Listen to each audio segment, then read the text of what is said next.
Final Fantasy XIV. One of the only games that can make you cry just as much as it can, I don't know, make you horny. With the long-awaited conclusion of the Hydaelyn and Zodiac saga, you're given so many answers to so many questions.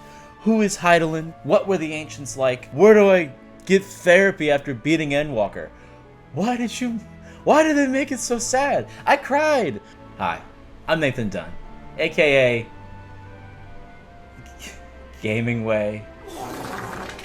It's the best I could come up with. In today's video, we're going to answer a question that has been haunting me for months. A question that has been burning a hole in my chest.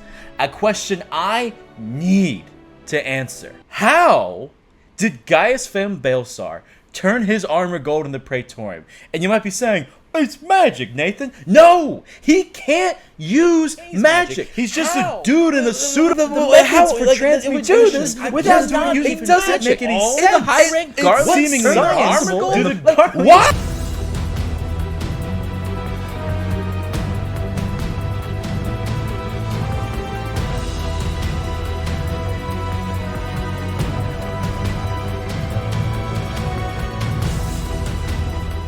Behold, my bulletin board. That's honestly a little more reflective than I thought it was going to be, but it's a work in progress. If you've never played the game before and you're like, who's Gaius Van Baelsar?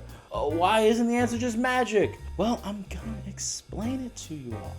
You think I'd let you all out to be high and dry? That's not the right phrase. But anyway, I'm going to not only explain the lore of the game, but also a little bit of history on our own planet. So I give you all a brief history of the Garlean Empire and alchemy. I'll explain why they're jumbled together in a minute. The Garleans live on the continent of Ilsabard in the country of Garlemald. And if you don't know, it's very cold, and everyone has depression. There are two distinct characteristics of a native Garlean. Number one, they have a third eye in the middle of their forehead. Gross. Number two, they are unable to manipulate aether and use magic. In a world of magic where people can literally hurl fireballs and open up rifts to other dimensions, I feel like the inability to use magic kind of makes the Garleans itty bitty little babies, just little babies. And it wasn't until an aether-based fossil fuel known as ceruleum would be discovered. This allowed the Garleans to rise to power under the iron fist of Solus Zos Galvus. Breaking news: white man discovers oil and makes it everyone's problem. With ceruleum, the Garleans are able to create mass-producible, highly expensive, big fucking machines known as Magitek. Powerful Garlean generals begin making their name ring throughout the world. Names like Gaius Van Baelsar, Livia Zos Junius, and gosh dad gummit, that last one's not real. The Garleans begin taking over the world. They take over Doma. They take over Alamigo. They drop paper on the ground, apparently. They unearth the moon, and it's actually a freaking dragon. Holy shit, what? Now, the Garleans aren't just doing this out of just pure wrath. Well, see, their ultimate goal is to rid the world of primals. Now, what are primals? Let me tell you. Primals are pretty much like false deities that suck the world of aether, and if enough aether is sucked or inputted into the world, they could, you know, cause an apocalypse. Get the fuck out of here. All these things were done with the power of science. Kind of. Which brings me to my next topic. Alchemy! That's cool. Let me try that again. Alchemy, in basic terms, can theoretically be used to create a philosopher's stone, which, more specifically, can turn one element into another. More specifically, turn one non-precious metal into gold. You see where I'm going with this, you know? Hermeticism, or alchemy, has all sorts of cultures and branches that it stems from, and I really don't have time to talk about all of that, but I do have time to talk about one specific titan in the alchemical world.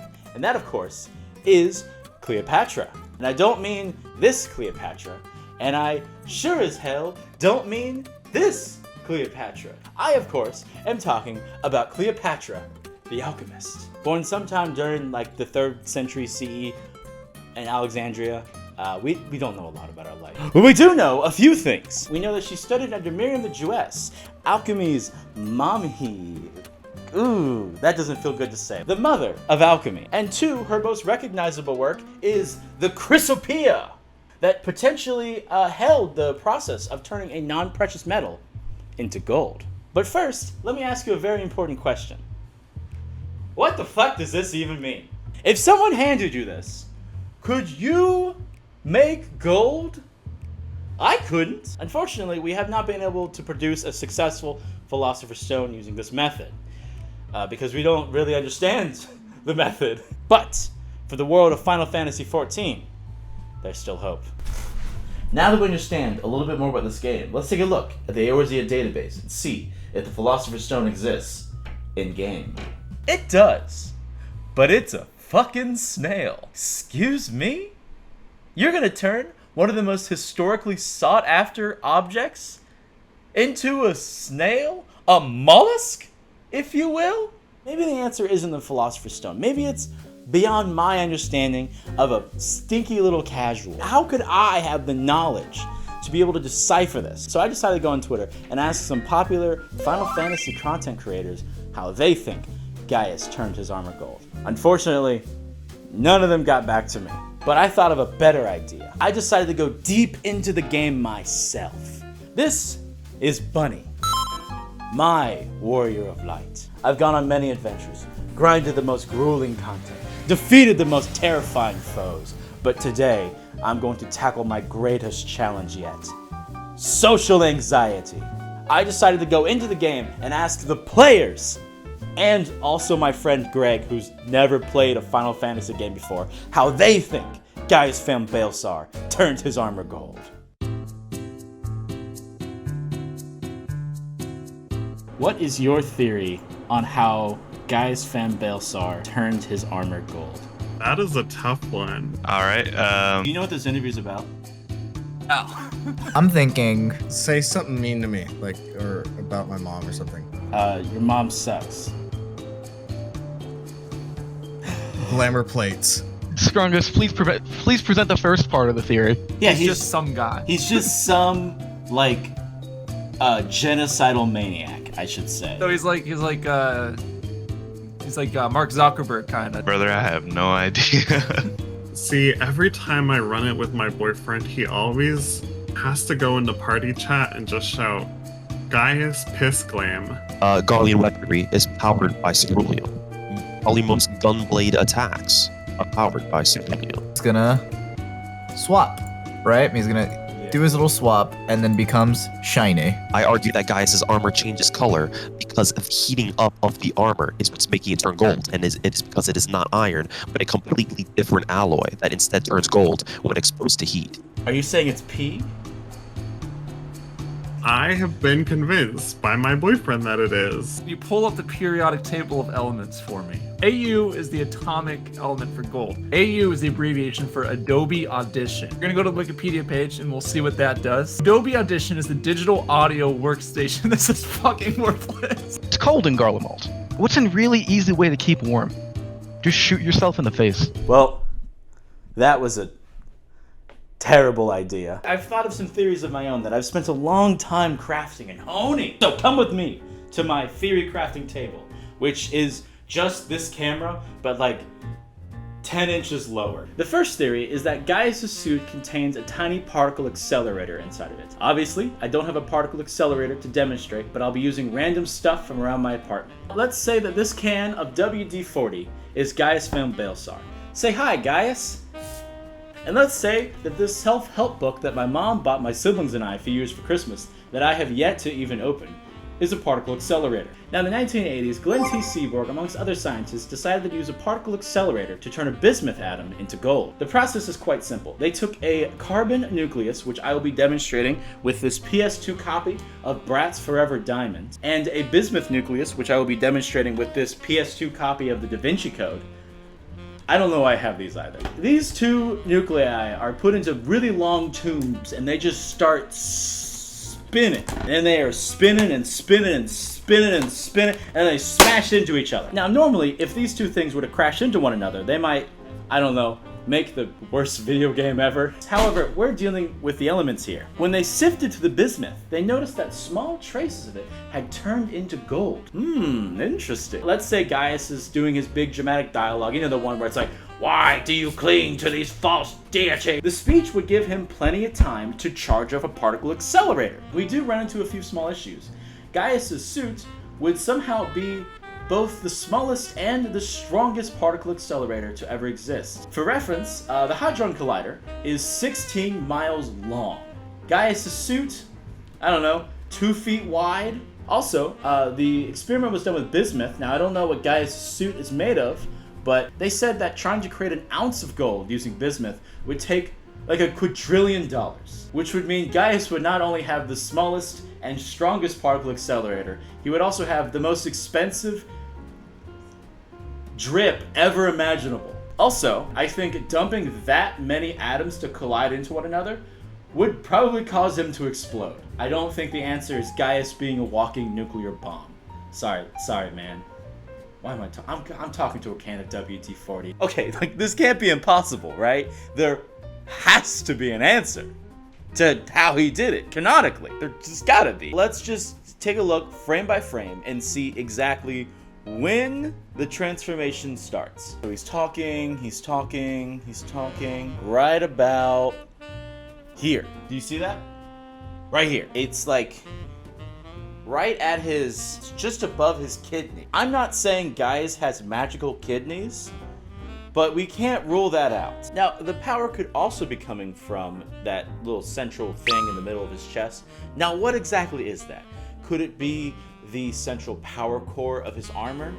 Could it be a misplaced nipple? Who's to say? When I tried to Google the answers to my questions, I was met with forum posts, which I don't want to go there. I'm scared. So I decided to go to the second best place. A place where intellectuals gather.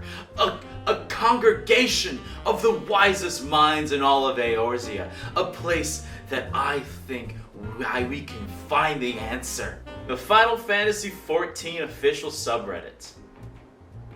I scoured keywords attempting to find an answer, but once again, it's just fucking Gauis Van Baelsar memes, so cool, thanks, I guess. Okay, so what if it is Materia? Materia, according to the wiki, has rumors to be part of a Garlean, has Garlean roots. So it could be entirely possible that Gaius' suit of armor is not only a materia forge, but possibly the world's biggest materia forge that allows him to transmutate his armor into materia. The only thing is, materia doesn't exactly change the look of armor, so...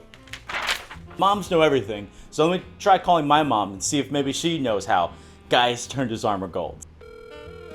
Do you know how Gauis Van Baelsar turned his armor gold? No. Okay, so imagine that this is Gaius' suit of armor, and he just decides to just start.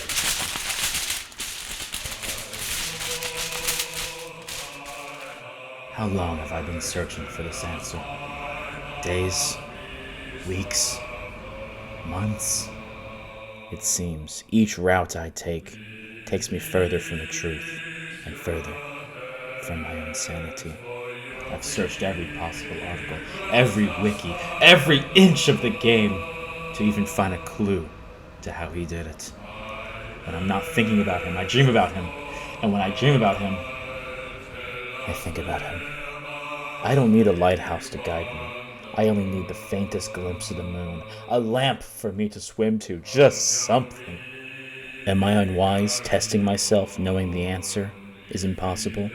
Or am I unwise for taking on a test knowing the destination is inevitable? It's gotta be here somewhere. It's gotta be. There's gotta be an answer, a clue, something, somewhere. What is that? So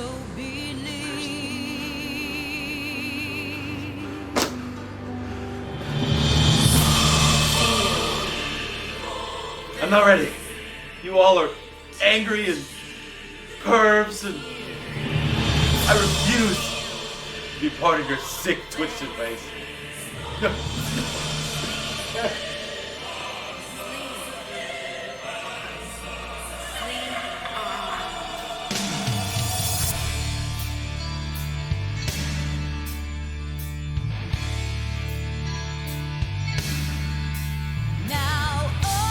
Oh, is excruciatingly cringe.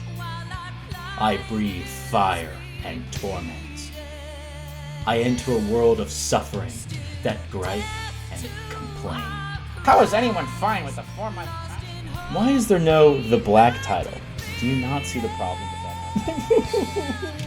In one fleeting moment, posts come and go,